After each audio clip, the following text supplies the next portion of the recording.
കോടാനുകോടികളുടെ deposit ഉണ്ട് മുഖ്യമന്ത്രിയുടെ മകൾ വീണ വിജയന്. കേരളം ചർച്ച ചെയ്യുന്നില്ല. കാരണം ഒരു വിഷയം ഉണ്ടാകുമ്പോഴേ അടുത്ത വിവാദത്തിലൂടെ കേരളത്തിൽ ആ വിവാദങ്ങളെ മാറ്റിമറിക്കാൻ കഴിവുള്ള ഒരു മുഖ്യമന്ത്രി. വിവാദങ്ങൾ ഇട്ടുകൊടുത്താൽ അതിനെ അപ്പകഷ്ണം പോലെ കടിച്ചു വലിക്കുന്ന ചാനലുകാർ. ഒരു ചാനലുകാരൻ അത്യാവശ്യം ഒരു നല്ല പണി കിട്ടിയിട്ടുണ്ട്.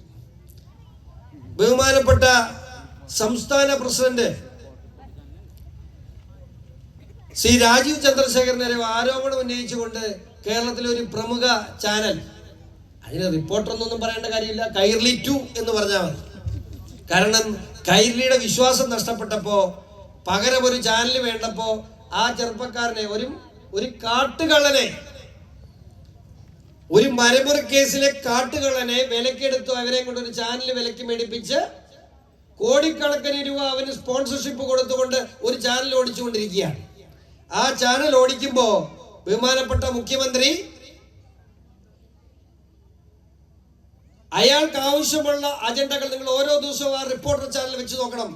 രാവിലെ 10 മണിക്ക് മുമ്പ് അയാൾക്ക് ആവശ്യമുള്ള അജണ്ടകൾ ആ റിപ്പോർട്ടർ ചാനലിലെ പദ്ധതി വഴി എല്ലാ ദിവസവും 11 മണിക്ക് മുമ്പ് CPM വേണ്ടി ഒരു അജണ്ട റിപ്പോർട്ടർ ചാനൽ സെറ്റ് ചെയ്യും. ഇതാണ് കരാർ. പക്ഷേ അയാൾ കയറി കഴിഞ്ഞ ദിവസം നമ്മുടെ സംസ്ഥാന പ്രസിഡന്റിനെ ഒന്ന് തോണ്ടി.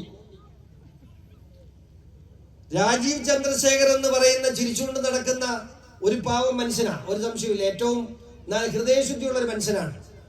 പക്ഷെ രാജീവ് ചന്ദ്രശേഖർ എന്ന് പറയുന്ന ആ നേതാവിനെ കഴിവും പ്രാപ്തിയുമുള്ളത് കൊണ്ട് തന്നെ വിളിച്ച് മന്ത്രിസഭയിൽ അംഗത്വം കൊടുത്ത നരേന്ദ്രമോദി തെരഞ്ഞെടുത്ത് കേരളം പിടിച്ചാൻ അയച്ച രാജീവ് ചന്ദ്രശേഖരനെതിരെ തോണ്ടിയപ്പോ തിരിച്ച് പുള്ളി കയറി ഒന്ന് മാന്തിയിട്ട് പോയി. ഇപ്പൊ എന്റെ പുറകെ നടക്കുക.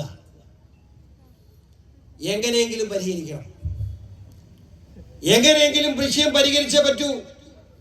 അത്രയും ദയനീയമായ അവസ്ഥയിലൂടെയാണ് ആ ചാനൽ ഇപ്പൊ കടന്നു പോകുന്നത്. ഒരു സംശയം വേണ്ട, പൂട്ടിക്കെട്ടി ആ താക്കോലെടുത്ത് BJPയുടെ ഓഫീസിന്റെ മോളിൽ കൊണ്ട് വെക്കും നമ്മൾ. ഒരു സംശയം വേണ്ട.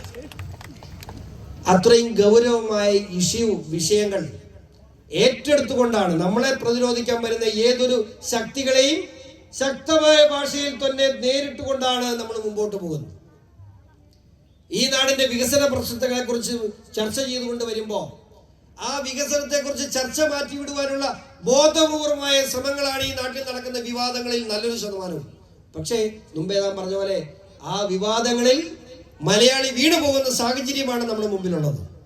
ഞാൻ അതുകൊണ്ട് എന്നെ ശ്രമിക്കുന്ന നല്ലവരായ എൻ്റെ പാർട്ടിയുടെ നേതാക്കളെ, സഹപ്രവർത്തകരെ, നിങ്ങളോട് എനിക്കൊന്നേ പറയാനുള്ളൂ.